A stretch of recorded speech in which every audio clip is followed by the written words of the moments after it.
morning, everyone. Welcome to Nairobi, welcome to Kenya. It's a delight to have you all here. President Barack Obama, distinguished entrepreneurs, ladies and gentlemen, let me take this opportunity once again to say that the people of the African continent and Kenya are truly proud to welcome all of you, the world's most diverse continent, and indeed the cradle of mankind. So to all of you, and on behalf of all Kenyans, let me say welcome home, or as we say, karibu nyumbani.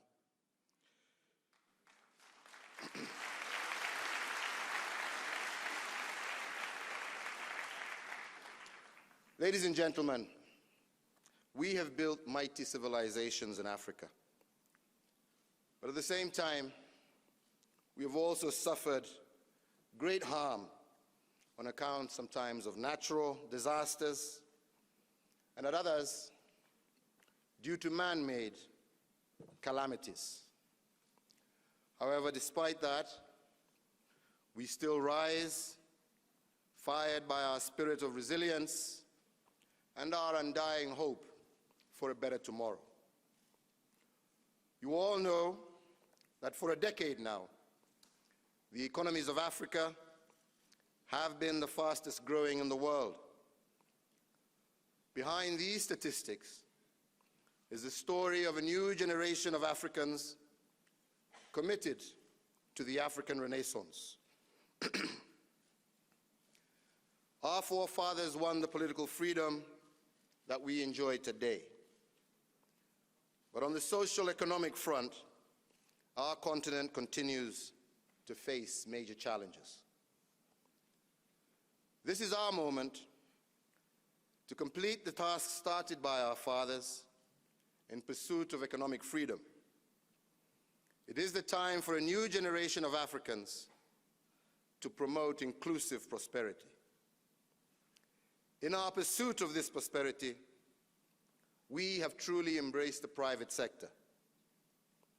You, the entrepreneurs who are here in this room today, who have come from all corners of the globe, are our hope in this task. In this new paradigm, we cannot afford the luxury of the old language of East versus West. As for Kenya, we are aligned to neither. We are firmly and irreversibly aligned to progress.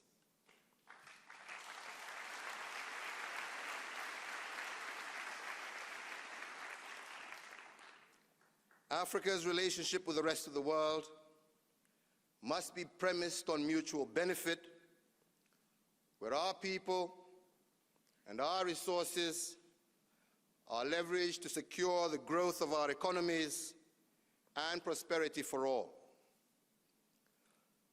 Ladies and gentlemen,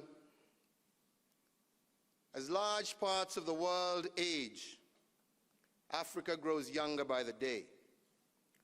The youthful sons and daughters of Africa are our incredible resource. They are reaching out for a new future in which their innovation and curiosity will transform the world. Kenya typifies this change. Kenyans are using their mobile phone airtime, and this inspired the development of M-Pesa, now the world's leading mobile money platform, and that has led to an increase in financial inclusivity in Kenya. The same ingenuity is also exemplified by Julius Yego, a young man who logged onto YouTube using an old mobile phone, learned how to throw the javelin, and this year he recorded the world's longest throw.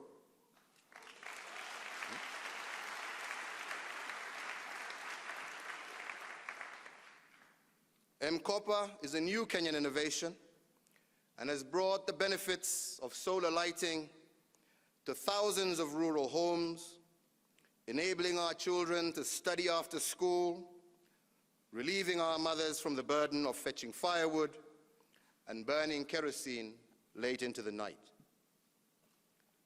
These are just but a few examples that demonstrate the ability of this continent to transform challenges into opportunities. Mr. President, ladies and gentlemen, we are a resilient and brave people. You are all aware that nearly 2 years ago, the Westgate Mall in Nairobi was the scene of a heartbreaking act of criminal brutality. To the world, it became an emblem of extremist violence and terrorism. I am proud to inform you that a week ago, this mall reopened, and its flagship store proceeded to record more sales on the first day of opening than on any other day in the mall's history.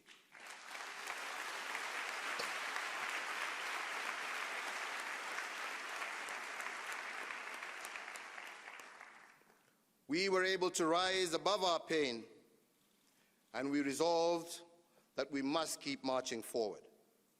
We are truly a nation that shames its saboteurs and detractors. Mr. President, the democratic space in Kenya was secured by a transformation in governance. Our people aspired for a new constitutional dispensation, which my government has implemented in both letter and spirit. In just 2 years, we have fully devolved government and brought services closer to the people. From the big cities of Nairobi and Mombasa, to the promising towns of Isiolo and Machakos, the impact of devolution means that no part of our country is left behind, and that national prosperity will be shared in every corner of our land. Mr. President, distinguished entrepreneurs, Africa is the world's newest and most promising frontier of limitless opportunity. Gone are the days when the only lens to view our continent was one of despair and indignity. Mr. President,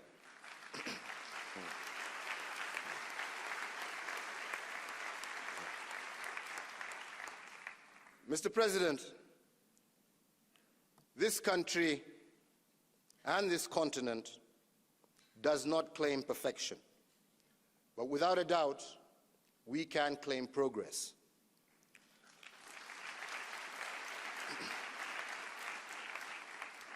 The key insight is to see that we are at the beginning of a great journey, and it is a journey that we invite all of you to join us. We see as clearly as anyone that true opportunity demands the respect for human dignity, fundamental rights, and the protection of democratic ideals. These shared values are the bridge between the peoples of our different continents, cultures, and creeds. Mr. President, ladies and gentlemen, let me conclude by saying that aside from participating in this summit, I encourage all of you to go out and see for yourselves the enchanting beauty and promise of this country. You will without a doubt discover that Kenya is a hotbed of vibrant culture,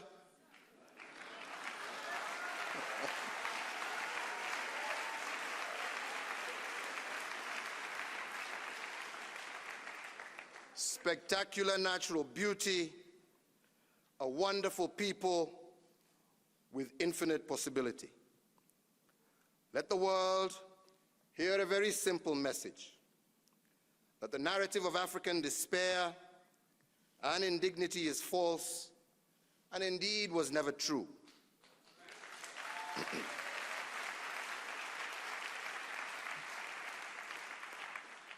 Mr. President, it is our hope that your presence here today, and indeed all of you gathered here, will help us change that narrative.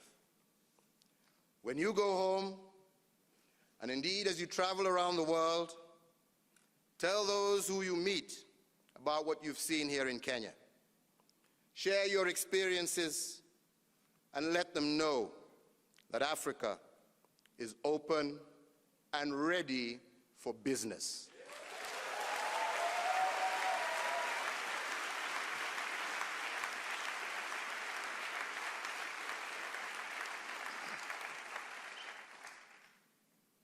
It is now my pleasure and indeed great honor to introduce my co-host, the leader of the United States of America, a great friend of this continent, President Barack Obama. Welcome, Mr. President.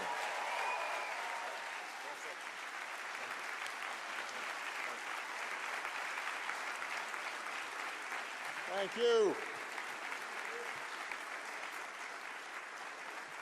Thank you so much. Please, everybody have a seat. Good morning. Hey, Jambo. Thank you so much, President Kenyatta, for your timely remarks, your warm welcome, and the great work that has gone into hosting this summit. It is wonderful to be back in Kenya.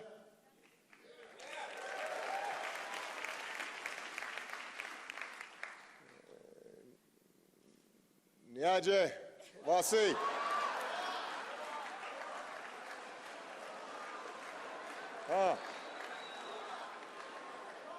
How are you, Ni?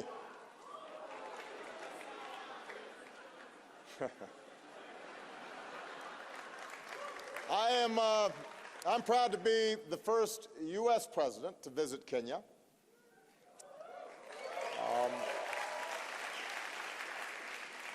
And obviously this is personal for me. There's a reason why my name is Barack Hussein Obama. My father came from these parts. I have family and relatives here. And in my visits over the years, walking the streets of Nairobi, I've come to know the warmth and the spirit of the Kenyan people. Now, what President Kenyatta and I really want to have is a conversation with our panel. And we've got some outstanding young people here today who I think represent the promise of entrepreneurship not only in Africa but around the world. But I do want to make just a few quick points. We are joined today by inspiring entrepreneurs from more than 120 countries, and many from across Africa. And all of you embody a spirit that we need to take on some of the biggest challenges that we face in the world. The spirit of entrepreneurship, the idea that there are no limits to the human imagination, that ingenuity can overcome what is and create what needs to be. And everywhere I go across the United States and around the world, I hear from people, but especially young people, who are ready to start something of their own, to lift up people's lives and shape their own destinies. And that's entrepreneurship. Entrepreneurship creates new jobs and new businesses, new ways to deliver basic services, new ways of seeing the world. It's the spark of prosperity. It helps citizens stand up for their rights and push back against corruption. Entrepreneurship offers a positive alternative to the ideologies of violence and division. They can all too often fill the void when young people don't see a future for themselves. Entrepreneurship means ownership and self-determination, as opposed to simply being dependent on somebody else for your livelihood and your future. Entrepreneurship brings down barriers between communities and cultures and builds bridges that help us take on common challenges together. Because one thing that entrepreneurs understand is that you don't have to look a certain way or be of a certain faith or have a certain last name in order to have a good idea.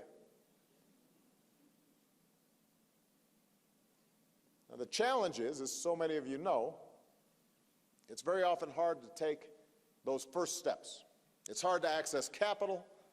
It's hard sometimes to get the training and the skills to run a business as professionally as it needs to be in this competitive world. It's hard to tap into the networks and mentors that can mean the difference between a venture taking off and one that falls flat. And it's even harder for women and young people in communities that have often been marginalized and denied access to opportunities. You run into old attitudes that say some people, because of where you come from or what you look like, don't have what it takes to lead or create a business. And sometimes it's subtle. You go in to pitch an idea, and maybe the response you get might not be as enthusiastic as if someone else pitched the exact same idea. Sometimes women or folks from communities that historically have not been viewed as entrepreneurial may not have the means of opening those doors just to get in front of the right person. Of course, the best answer to that kind of thinking is the example that all of you are setting, your success. And that's why I've made encouraging this spirit of entrepreneurship a key part of America's engagement in the world. I launched the first of these summits in Washington 5 years ago. And since then, we've helped empower hundreds of thousands of entrepreneurs, giving them a boost to launch thousands of new businesses and initiatives. Here in Africa, our Young African Leaders Initiative is empowering tens of thousands of dynamic leaders, not only in business, but also in government and civil society.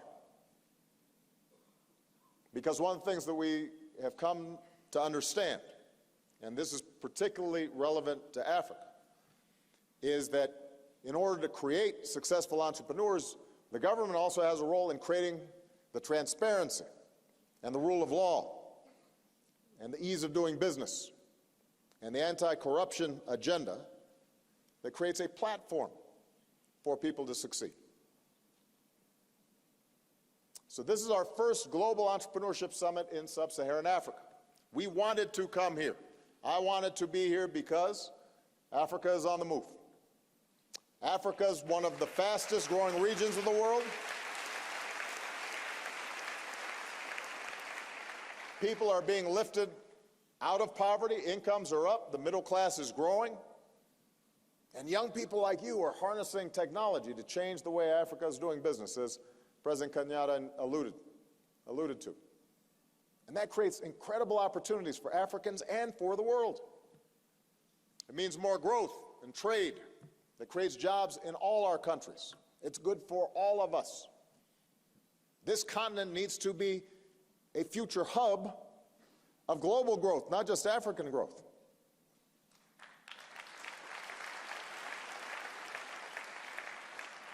And the country that's hosting us today is setting an important example. Kenya's leading the way. Today, Kenya is the largest economy in East Africa. High-speed broadband and mobile connectivity are on the rise, unleashing the entrepreneurial spirit of even more Kenyans. Every day around the world, millions of people send and save money with M-Pesa. And it's a great idea that started here in Kenya. From Zimbabwe to Bangladesh, citizens work to keep elections safe using crowdsourcing platform Ushahidi. And that's a great idea that started right here in Kenya. Here in Nairobi, startup incubators are nurturing new businesses every day, maybe some of yours, each with the potential to be the great next Kenyan innovation. And the good news is that I'm not the only one who sees the promise of Africa. I'm joined on this trip by some leaders, not just across my administration, but I'm also joined by 20 members of the United States Congress from both parties, because supporting a strong partnership with Africa is something that unites Americans. We've got some incredible entrepreneurs and business leaders who are well established from the United States who are with us. They see the promise as well, and they're putting their money where their mouth is. So today we're taking the next steps to partner with you. First, we're offering entrepreneurs more startup capital. At last year's Entrepreneurship Summit, we set a goal of generating $1 billion in new investment for emerging entrepreneurs around the world, with half the money going to support women and young people.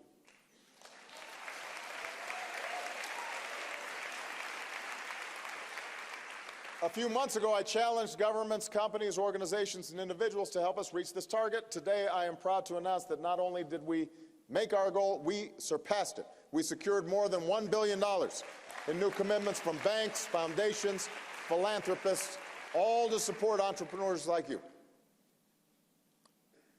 Second, we're connecting you with the world's top business leaders and innovators.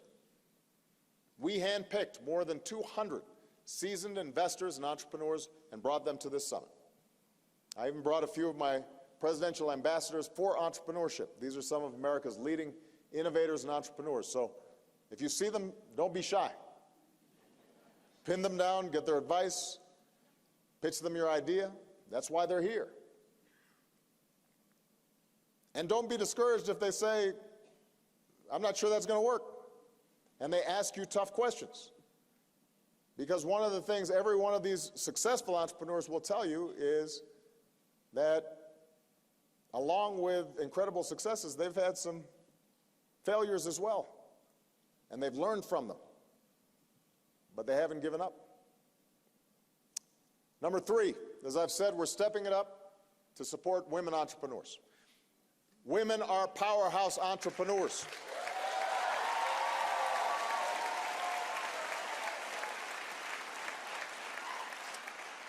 The research shows that when women entrepreneurs succeed, they drive economic growth and invest more back into their families and communities.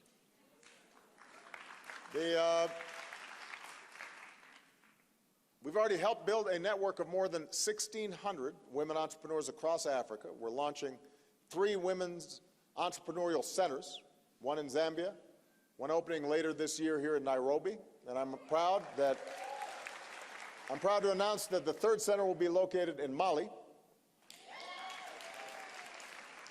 We've got some folks from Mali in the house.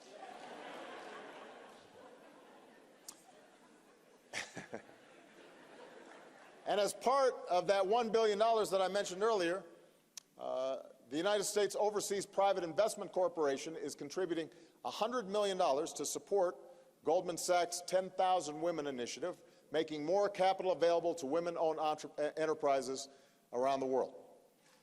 So, congratulations. So as you leave here today, I want you all to know that I believe in you. I believe that you have the drive and the passion to change the world. You can unlock new solutions to the pressing global challenges that we face. I believe that. I believe that as you make these innovations, you'll make life better for all of us. And I'm looking forward to being your partner in that process. So with that, what I think we need to do is to hear from some of these young entrepreneurs themselves. They can tell us a little bit of what they're doing, because I think they're great examples of all the talent that is here today. Thank you very much.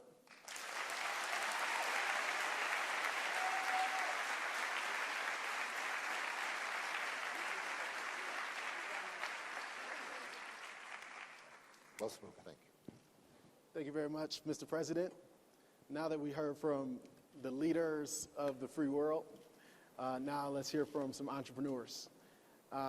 Like presidents, entrepreneurs activate when they see massive problems. Sometimes these problems exist in their communities. Sometimes these problems exist at a country level, like presidents and affordable health care and transparent governance. Sometimes these problems are global issues like food and income security. My name is Jahil Oliver. I'm the founder of Hello Tractor. We're an agricultural technology company. I'm from the US, but I live in Nigeria, in Abuja. Is Niger in the house? In Nigeria, you have about 28 million small farmers, mostly women, relying on hired labor that's expensive, that's inefficient, and is oftentimes unavailable. And what this means is crops are planted late, land is undercultivated, and these farm families lose income. Hello Tractor has come up with a solution to this problem. We developed technology that turns a tractor into a smart tractor. We then pair smart tractor owners with farmers in the market texting for tractor service. It's a local technology for the Nigerian marketplace. A farmer simply sends a text message into our cloud, and we pair that text with the nearest smart tractor owner. They arrive and provide a service that's 40 times faster than manual labor and 1/3 the cost. It is completely revolutionizing agriculture in Nigeria, soon sub-Saharan Africa, and ultimately the world. We want to export tractors to other markets outside of sub-Saharan Africa. Hello Tractor was driven by the need to fix the issue of global food and income security, and this is our solution to that problem. Thank you very much.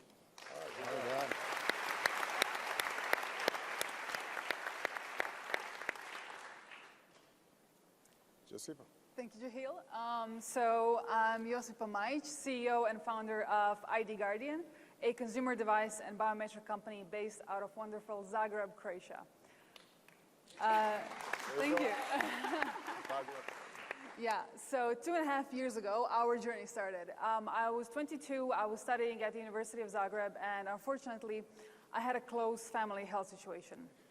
Now, that enabled me to really see how often in the healthcare system, we ignore the emotional component in the patient. This is not because of doctors, this is because the way processes and medical devices are designed. They're sterile and sometimes even hostile. Although the emotional component is highly correlated with the outcome of the treatment, no one really pays attention to it. In that moment, we decided to make Teddy the Guardian, the first smart teddy bear in the world. It seamlessly, during the play, captures the child's heart rate, oxygen level, and body temperature, and sends that to a mobile app. So completely stress-free in a soothing and calming way, you get all of the vitals under your fingertip if you're a parent or a pediatrician. Now, the main value of this is our biometrics platform. So a platform where we reveal insights based on biometric data and behavior patterns. This is being used by some of the biggest companies worldwide and biggest brands to improve their existing and create new products. So for example, if you go to any local store, buy a shampoo or a shower gel, it's currently being designed based on what you claim you like, but in the future it will be designed using our technology and based on what your body is really loving. So what we're trying to create, thank you. So what we're trying to create is really devices that know how people feel even when they don't have the capacity to articulate that. The people within our community who are suffering the most, we want to create devices and an environment that will be able to sense when these things are happening. All of this has enabled us to, one, startup open, organized by Global Entrepreneurship Week. We have 16 employees, offices in Palo Alto, London, and wonderful Zagreb, Croatia. And now with some of the most amazing engineers located there, we're really making the effort to bring all of these devices to the market and bring all this technology worldwide. Thank you.